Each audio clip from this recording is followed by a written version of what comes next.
Hello, I'm back. Penny here with an update.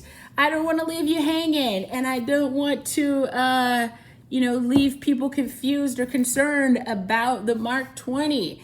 I want to give an update to what has happened for me and what the resolution is. Okay, so the last time you heard from me, I had another Mark 20. It was my second one, and it had a problem with the stopped movement.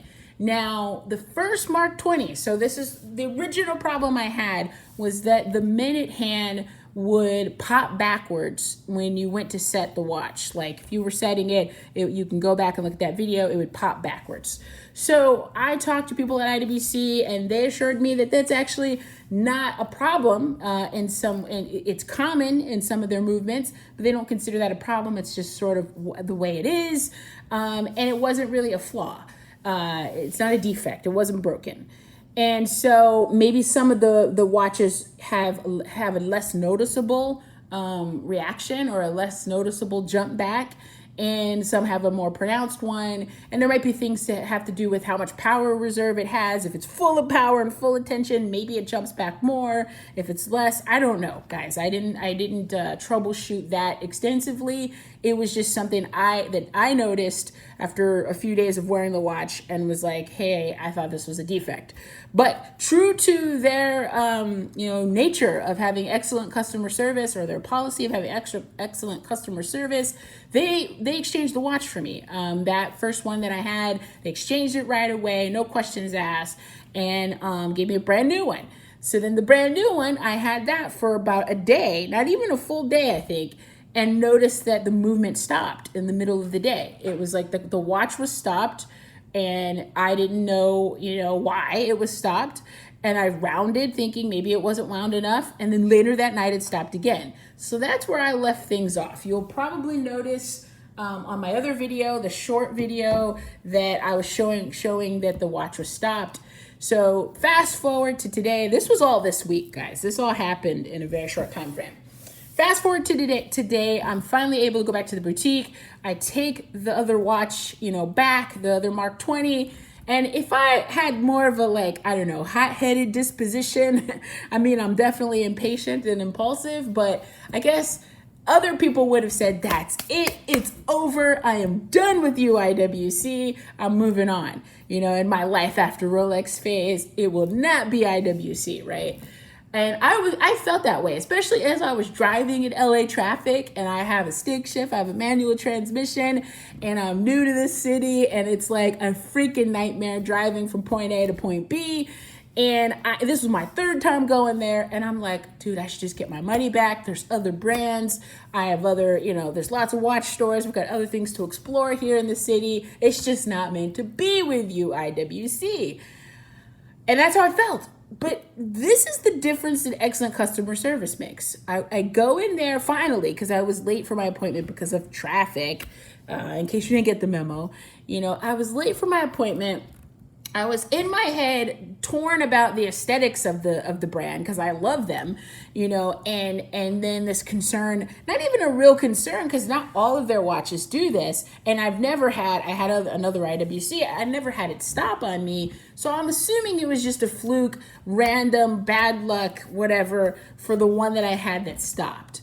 And so I'm there and I'm sitting there, and the manager is fantastic again. And the salesperson, I'm gonna shout him out, David, was incredible.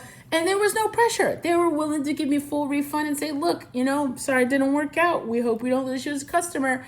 And I don't know. And then of course I love the way the dials look.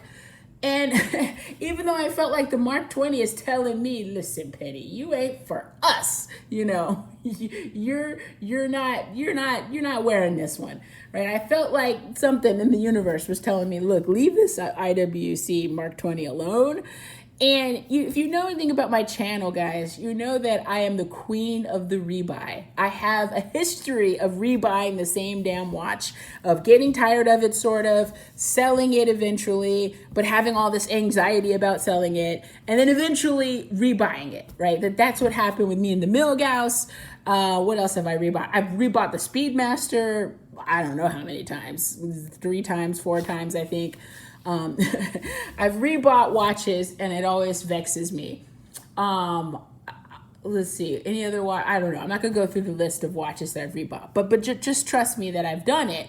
So I thought, maybe this kind of drama, this kind of energy is exactly what I need to make me love the brand even more. And plus, again, that customer service. Now, my own psychosis around watches, being in Crazy Town, being the queen of the rebuy, and also the mayor of Crazy Town, I felt like, hey, this is just my eclectic craziness. And that energy is something that I kind of like about, my relationship to a watch or a brand. And then to top it off, they had excellent customer service. And so what I ended up doing, let's cut to the chase, was going back to the original, my original, not the original, but the Mark. If you can see it there, let's see if it'll focus. It's the Mark 18, guys. The Mark 18 on a bracelet, same watch I had a year and a half ago or so. And same watch I ended up selling. I got it in 2020 and I had it during the beginning of the pandemic. Loved it. Go back, see the video. Had lots of thoughts and feelings about it. Kept thinking of selling it. Now that it's back, what happens when I rebuy, for the most part, is they usually stick around. And the reason why did I go with this? Penny, why? Why are you so crazy? Penny, why did you go for the Mark 18? It's an inferior watch, compared to the Mark 20. Well, I mean, not in my experience, it's not. This is a Sellita movement that is tried and true. Their modified Sellita movement that's in the Mark 20, is also probably really solid. It's tested and tried in the Spitfire. It just wasn't working for me. But you've got I think I saw the protected film on there. You have of course, the La Petite Prince, the last of the La Petite Princes that are going to be in the Mark line, Mark 20, Mark, etc. line. This is the last of the La Petite Princes. Just look at that dial.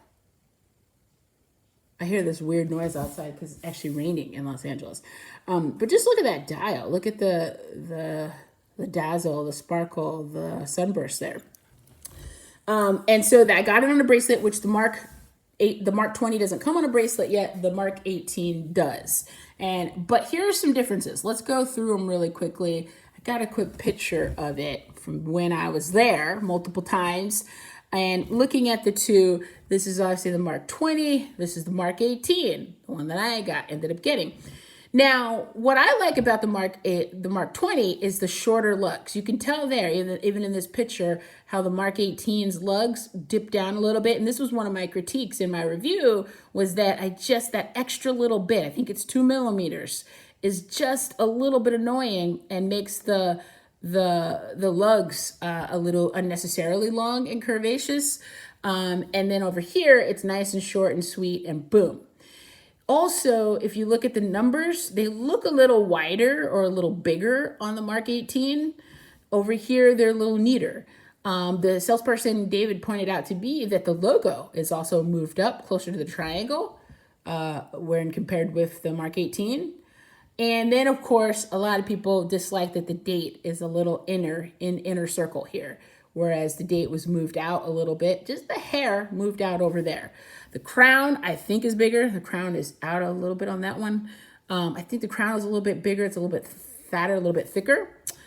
And that's it. Of course, in the power reserve, the internal parts of it. But aesthetically, they're very, very similar. You have the La Petite Prince on the back of this, and it's also La Petite Prince line, whereas this is no longer La Petite Prince. And if you're going to buy this on the gray market, you can get a substantial discount now on the Mark 18s because they were already cheaper, way cheaper than retail. That's probably the only part of this story that still bothers me, is that if I was going to rebuy the 18, I wouldn't have bought it at the boutique. I would have gone online and bought it for cheap, right? Because why not? I sold it for cheap. Why not rebuy it? And I actually got an incredible discount on the first one that I bought. And you don't get discounts at the boutique. So why on earth did I do that? I don't know, guys. I had fatigue. I had decision-making fatigue. But I also will say that the customer service was so great. And I love talking. I love chatting and learning about, the people that worked there. They were never unkind or unfriendly to me. and I really feel like I had a good vibe, and like I'll probably buy another IWC. But this bad boy is staying in the collection. This one is staying in our household. It's actually sized for Empress after all that, because I bought another watch. I'm not going to say what I bought. It's a little bit tighter on me, but it's, you know, Empress is going to wear it. And I think we have a nice candidate here for our life after Rolex phase or moment. So yeah, guys, this is what happened. I returned the watch, the other one, and I don't think that that flaw that I had or the problem that I had with the movement is at all common, because it's the same movement in the Spitfire and there's no one online complaining about that. I have no idea why that happened to me. Just unfortunate luck there. But I also will say that one thing I like about the 18 over the 20 is that it's a little, I like its imperfections, right? It's like the 20 is almost too perfect. It's almost sterile. This is a sterile design anyway, but it's kind of sterile in its perfection, you know, in how tailored and how crafted and how all those little tweaks kind of work together. There's something that has that makes it have a little bit less character, if I'm honest. And I felt that when I was wearing it, that like the shorter lugs, the tighter dial, the tighter, you know, the tighter spacing on the dial, the double 10, you know, the double X's. There's something a little too neat and cute about that, right? Whereas this is a little bit like, I'm a little, you know, a little ugly Betty, if you will, a little something, just a little bit like, okay, what's preventing it from being mainstream? I don't know. I felt like that's there. And of course it looks fantastic on a strap. And one of the things they were kind enough to do was toss in the strap for me. I couldn't get a discount because, hey, you know what the boutiques are like. But got the strap with the IWC clasp on it. And that'll be great. I will look forward to, when it's not 115 degrees, I will look forward to wearing a leather strap on this, because it looks beautiful on that. Incidentally, guys, you might not be able to see this, but I had a rash. Look at that. You can see the discoloration there. And I also had it on the other wrist, because I'm a crazy junkie who couldn't stop wearing watches. From the original, my first Mark 20, because I wore the leather out of the store, and I think I wore it for a day or two most before I put it on a NATO strap, I actually ended up getting a heat rash of some sort, some irritation on my skin from wearing leather. I mean, this is not uncommon. If you wear leather and sweat or whatever, you know, grind, you could have a reaction. And I have extremely sensitive skin, so it wasn't a surprise. But that's never happened with a watch before. I've had it happen with like fitness trackers, which is why I wear the Aura ring. I don't have it on right now. But anyhow, on top of everything with that Mark 20, I had a freaking rash. And I was like, and then I put it on a NATO strap and it was fine, but I had like a heat rash from it. So it was telling me in every which way possible, Penny, the Mark 20 is not for you. For some reason, your Mark 18 is continuing to call you.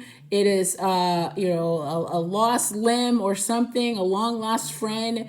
And this is the IWC for you. Somehow the universe has spoken, and I have heard it loud and clear, and I do not wish to be in traffic any longer dealing with this watch.